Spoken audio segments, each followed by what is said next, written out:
cette guerre commerciale, elle illustre l'échec du modèle du libre-échange. Parce que le libre-échange nous rend dépendants pour notre économie d'une partie tournée vers l'exportation et nous rend dépendants pour l'importation de produits essentiels. Par exemple, la moitié des fruits et légumes, ce dimanche midi, les gens qui nous regardent, ils font peut-être à manger, la moitié des fruits et légumes qu'on consomme en France sont importés. Donc ce modèle-là du libre-échange, il est complètement éculé. Il nous rend dépendants, donc, très clairement, pour il nous vous, rend ratifier fragiles, le CETA, il nous rend c'est niette. vulnérables. Mais ni le CETA, ni un accord avec, avec les États-Unis, puisque vous avez vu que la présidente de la Commission européenne, Ursula von der Leyen, elle dit, elle apprend aucune leçon, c'est une folie. Elle dit, cédons au chantage de Donald Trump et faisons un accord zéro droit de douane.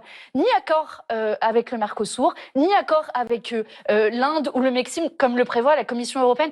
Il faut sortir de cette folie du libre-échange. Ça détruit nos industries, nos emplois, ça détruit notre santé puisqu'ils n'ont pas les mêmes règles sanitaires que nous. Vous avez une Union européenne qui se couche devant Donald Trump. Là, on vient de brader une entreprise comme Vencorex et Arkema à des Chinois alors qu'ils produisent, juste à côté de Grenoble, des éléments qui sont essentiels pour la dissuasion nucléaire.